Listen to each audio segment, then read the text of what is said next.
So this is the resting state or it is called as a polarized state. और मैंने आपको already I have told to you कि polarized means resting state में the troponin is blocking the active site of active binding site in myosin. Troponin जो है वो actin में है और actin binding site myosin में है. Please listen me carefully. Tropin is present in actin and active binding site is present in myosin. और tropine ने एक्टिव बाइंडिंग साइट जो कि मायोसिन में है उसको मास्क किया हुआ है.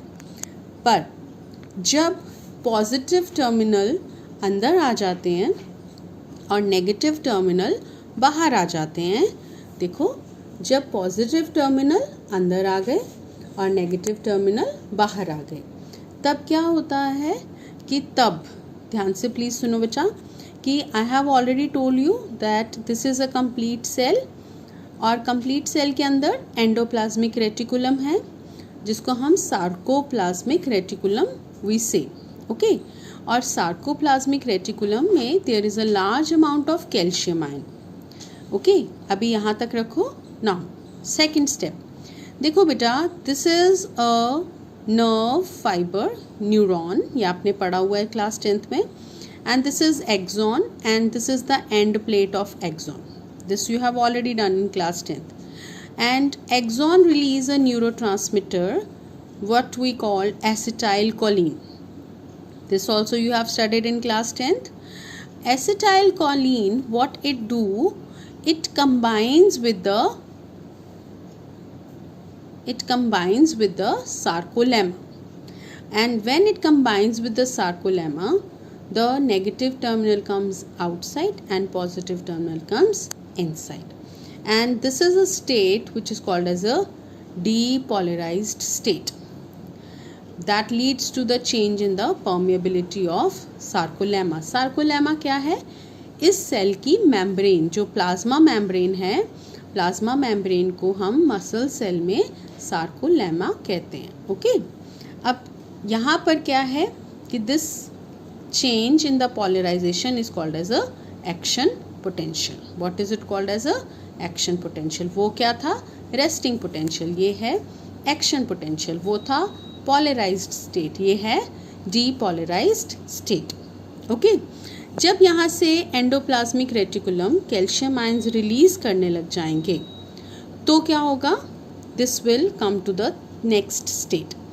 जो यहाँ पर एक्टिन पे troponin है, that will bind with the calcium and myosin actin binding sites are now free. Actin binding sites are now free. Now calcium is going to, troponin is going to bind with the calcium ion.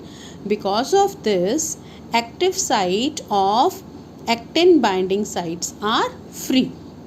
Fine. Now अब आपको मैंने बताया हुआ है कि यहाँ पर myosin के ऊपर ये हेड होता है and on the head two sites are there. One is actin binding site and one is ATP binding site. Fine.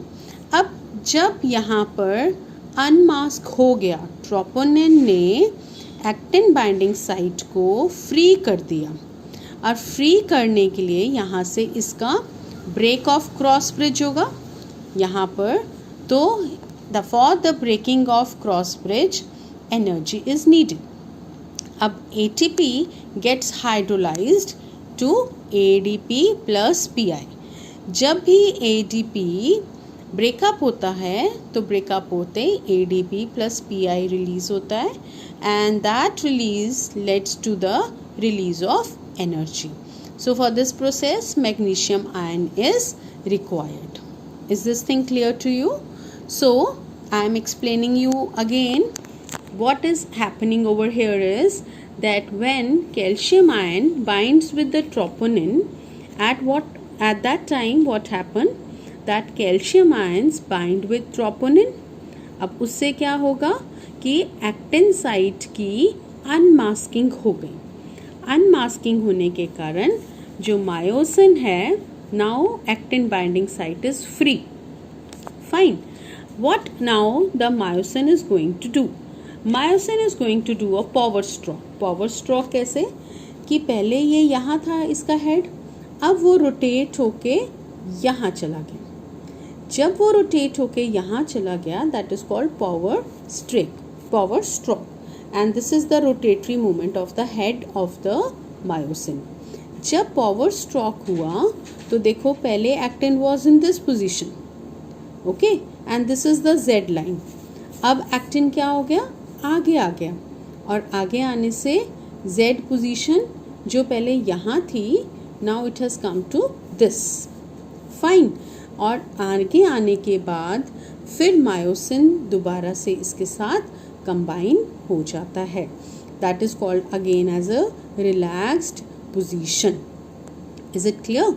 So this is called as a recovery stroke. पहले क्या था, पावर स्ट्रोक, जब globular head आगे आ गया था, और जब आगे आया तो एक्टिन भी आगे आया. जब एक्टिन आगे आया फिर से मायोसिन इसके साथ बाइंड अप हो गया. जब मायोसिन बाइंड अप हो गया, that is called as a recovery stroke. Means the myosin has again come back to its original position. अब देखो बेटा इसमें क्या होता है. अब मैंने आपको बताया है कि this is actin, okay, this is actin, and this is actin, and in between is myosin. और जो in between myosin है, this is A, okay, you know very well. और जहाँ पर myosin नहीं है आधा, यहाँ ये I है, और जो यहाँ नहीं है myosin वो I है. So this complete is I and this is Z line. Now अब A तो छोटा नहीं हो सकता ना, क्योंकि यहाँ मायोसिन है. अब यहाँ से Z फिलामेंट आगे आया, और यहाँ से भी Z आगे आया, तो ये क्या था, I. ये क्या है, I. तो I पहले जो यहाँ थी इतनी ज़्यादा डिस्टेंस था, तो Z will come closer. When Z will come closer, the I will get shortened. I will get shortened. So from here also I is getting shortened. From here also I is getting shortened. And there will be no change in the distance of the A. अब देखो बेटा क्या होता है कि due to the excessive contraction, relaxation, excessive contraction, relaxation. Now, so this repeated activation of muscles lead to the accumulation of lactic acid. आपको पता है बेटा कि जब muscles aerobically करते हैं, then they give out energy and carbon dioxide. But when it is anaerobic, means due to the deficiency of oxygen, it leads to the formation of lactic acid. और lactic acid body में क्या cause करता है, fatigue. What does it cause? Fatigue. So in this case calcium ion plays a very important role. जब तक calcium ion नहीं आएगा तब तक ट्रोपोनिन कैल्शियम के साथ बाइंड नहीं होगा, और जब ट्रोपोनिन कैल्शियम के साथ बाइंड होगा तभी ATP ब्रेकअप होगी for this to provide energy, and as a result the myosin is going to move its globular head in the forward direction. That is called as a power stroke, and then it comes back to the recovery stroke.